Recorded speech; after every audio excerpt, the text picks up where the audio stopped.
Videoma ve kanalıma hoş geldiniz. Bugün çocuk elbisesini dikeceğiz. Çocuk elbisesini dikmek için hem penye kumaşı hem de normal kumaş kullanacağız.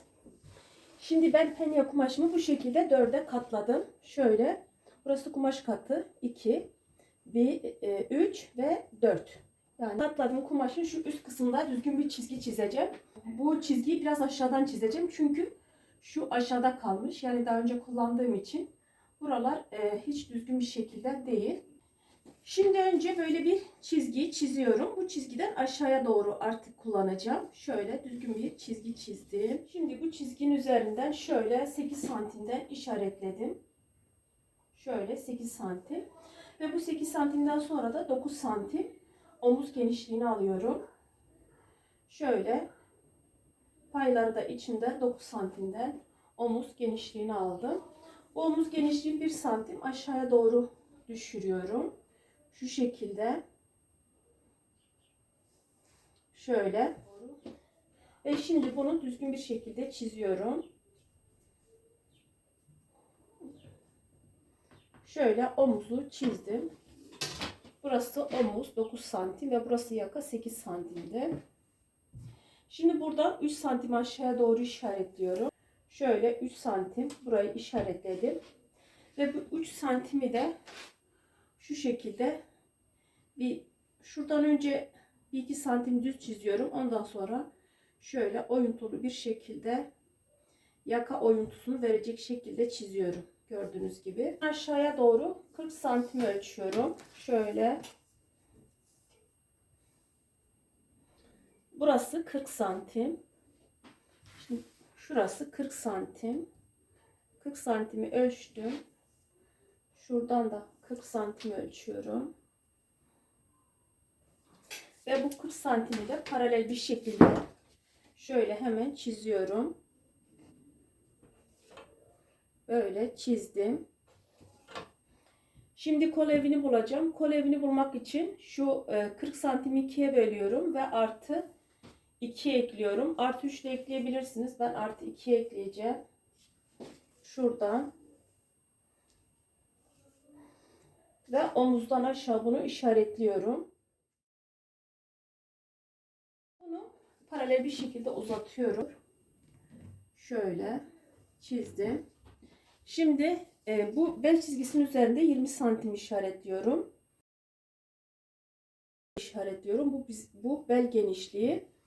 Beli ölçüyoruz, 4'e bölüyoruz ve çıkan sonuca artı 1 santim dikiş payı ekliyorsunuz. Bu penyeli bir kumaş olduğu için ben buna pay eklemiyorum. Yani ayrıyeten buna bir bolluk payı ilave etmiyorum. Dilerseniz 1 santim bolluk payı ilave edebilirsiniz. Şuradan da 19,5 santim beden kısmını işaretliyorum. 19,5 santim beden kısmını işaretledim. Şimdi şöyle riga cetvelimle bu bel kısmını çiziyorum. Şöyle kavisli bir şekilde çizdim. Şimdi geldik bu tarafa. Burayı çizmek için şu riga cetvelimi kullanıyorum.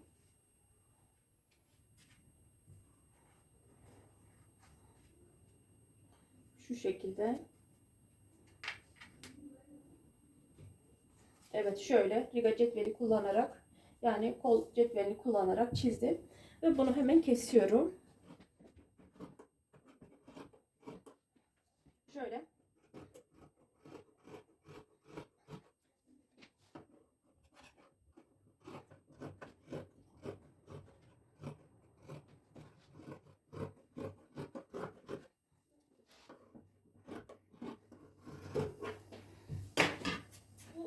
Parçaların bir tanesini arka yapacağız. Bir tanesini ön yapacağız. Şu arka olsun. Şöyle. Arkaya dokunmuyoruz ve şöyle arkayı bırakıyorum. Bu da bizim ön parçamız olsun. Ön parçayı şu şekilde tekrar ne yapıyorum? Katlıyorum. Şöyle 5 santimden yakayı işaretliyorum. Burası 5 santim. Şöyle. Ve bunu aynı şekilde yaka oyuntusunu vererek omuzdan bitiriyorum. Omuzunda sıfırlıyorum. Şu şekilde. Şuradan da 1 santimden işaretliyorum. Burası 1 santim ve bu 1 santimi de şu şekilde yine omuzun başlangıcından sıfırlanacak şekilde şöyle çiziyorum. Ve şuradan da 1 santim içeri doğru kaydırıyorum. Şöyle.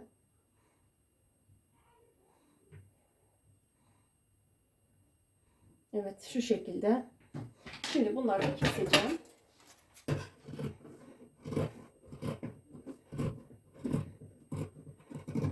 Önce yakayı kestim. Şimdi omuzu kesiyorum. Şöyle 1 santimden ön omuzunu düşürüyorum. Ve geldim. Şöyle yine 1 santimden içeriye doğru omuzu ne yapıyorum? Oyuyorum. Bu oymayı daha çok şu kısımda yapıyorum.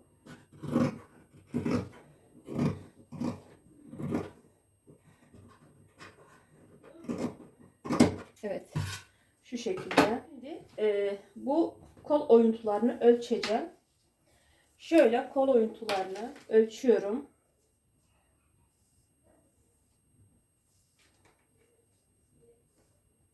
Burası 23 santim. Burası da 22 santim. 23, 22 daha 45 santim yapıyor. Ve bu 45 santimi 3'e böleceğim. Arka ve kol oyuntularının toplamı 45 santim. Bu 45'i 3'e böldük. Bu da 15 yapar. Şimdi şöyle çiçekli bir kumaşımız var. Bu çiçekli kumaşımızı önce kolunu kesiyorum. Kısa bir kol keseceğim.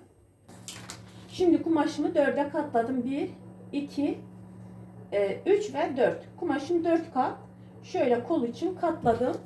Ve şu kumaş katından yan tarafından tam 15 santim işaretliyorum. Şöyle 15 santimden işaretledim. Şöyle 1 santimde dikiş payı ekliyorum. Onun için 16 santimden işaretledim. Şurası 16 santim. 16 santimi neye göre işaretledim? Arka kol oyuntusu artı ön kol oyuntusu bölü 3 artı dikiş payı şuraya ekledim. Ve bu da 16. 16'yı şu şekilde işaretledim. Ve bu 16 çizgisini de şu şekilde şöyle işaretledim. Şimdi pozlu genişliğini işaretleyeceğim. Biz pozlu genişliğini 15 santim almıştık. Şu 15 santime bir de 16 santim yapacağım. 1 santimde pay vereceğim. Şuradan. Burası da 16 santim. Şu tam tepe noktasından 1 santim şöyle ilerledim. Şurası 1 santim. Ve bu 1 santimi şuradaki 17 noktasıyla birleştireceğim. Şu şekilde birleştirdim. Şöyle birleştirdim. Şimdi geldik kol boyuna.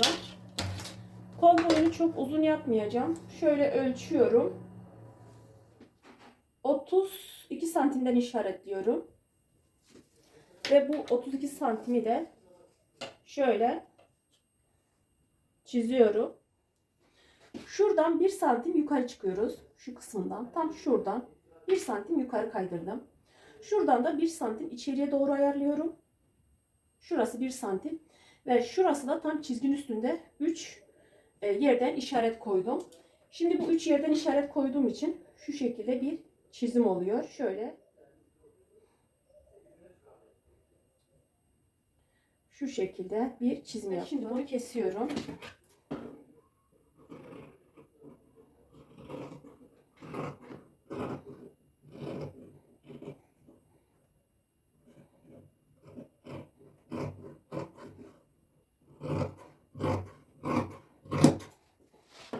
Göstereyim. Kolumuzu bitirdik. Şöyle. Şimdi bu kolun bu tarafı arka olsun, bu tarafı ön olsun. Şuradan da birazcık daha içeriye doğru biraz daha boyayacağım. 1 santim kadar. Şöyle. 1 santim, yarım santim şu şekilde oydum. Ve şuradan bir çift işareti alıyorum ki burası ön kısmına denk getirelim diye. Şöyle. Kollar da tamam. Şimdi şu şekilde eteğini de kestim. Ölçüyorum. 64 santim ve 98 santim. Şu şekilde hepsi de şöyle 2 kat. 10 santim genişliğinde şöyle bir parça kestim. Şu orta kısmına yerleştireceğim. Arkadaşlar bu kısmını göz kararıyla bu şekilde ayarlayabilirsiniz. Önemli olan şu parçanın orta kısmını tam ön ortasına getirmektir. Şu şekilde ayarlayıp dikiyoruz. Bakın. Şöyle iğnelemeden göz kararı yapabilirsiniz. Eğer istiyorsanız iğneleyip de yapabilirsiniz veya telleyip de yapabilirsiniz.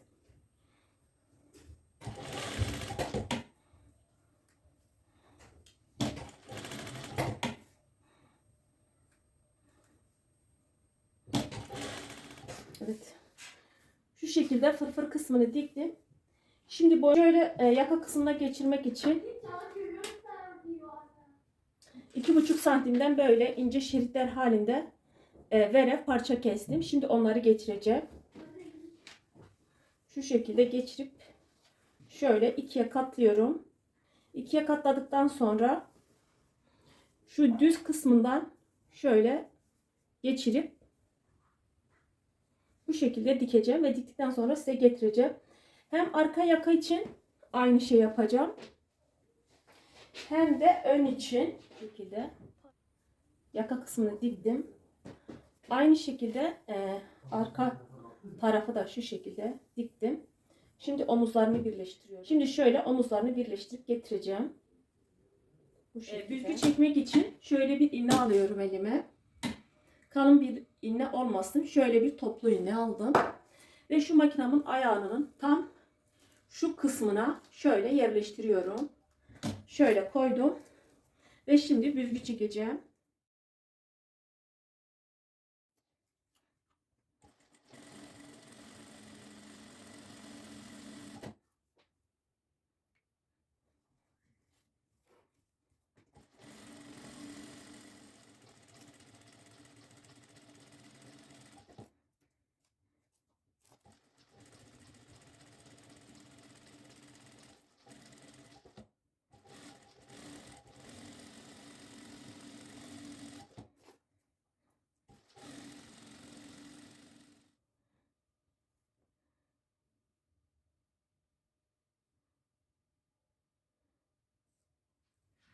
Şimdi bu şekilde eteğimizin fırfırlarını yaptık.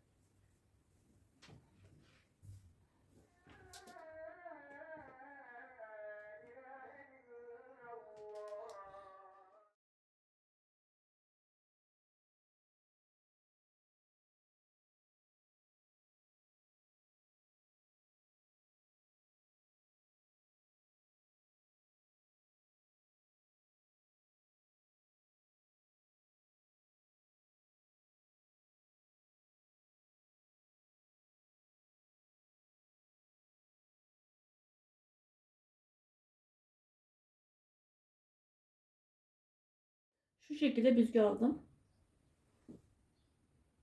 Ve şimdi kolları yerleştiriyorum.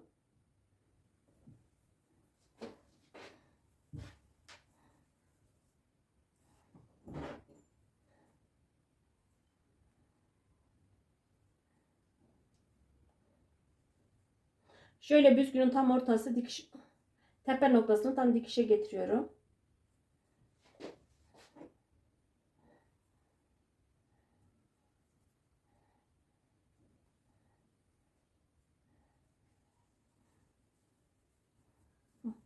Şu şekilde dikeceğim.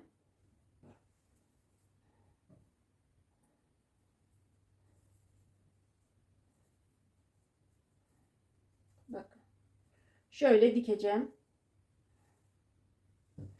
Aynı şekilde burayı da şuradan başlıyorum ve kolunu böyle her iki kolu da dikiyorum. Şimdi dikip getireceğim. Şimdi kollarını bu şekilde diktim ve diktikten sonra da bu kol ucundan başlayıp şu belden bitirecek şekilde burayı da diktim. Burayı dikerken şu dikişlerin üst üstüne gelmesine dikkat edin. Ondan sonra bu tarafı da diktim. Şimdi eteğini dikeceğim. Eteğini ben şu şekilde büzmüştüm. Şimdi şu şekilde beline dikip getireceğim. Bunu getirdikten sonra bu sefer fırfır kısmını size göstereceğim. Burayı da dikeceğim çünkü. Şimdi biz etek kısmını diktik. Şöyle yerleştirdim. Ve şimdi bu etek ucundan şu şekilde bir parça daha geçireceğim. Şöyle. Şu kenardan başlıyorum yine aynı şekilde. Şöyle dikeceğim. Ve getireceğim. Arkadaşlar bu fırfır kısmını da diktim. Gördüğünüz gibi yani bu en alttaki parçayı da yerleştirdim. Etek uçlarını şu şekilde kıvırdım ve diktim. Aynı şekilde şu kol kısımlarını da ağız kısımlarını şöyle katladım ve diktim. Şu şekilde. Videomu beğenip kanalıma abone olursanız çok sevinirim. İzlediğiniz için teşekkür ederim. Bir sonraki videomda görüşürüz inşallah.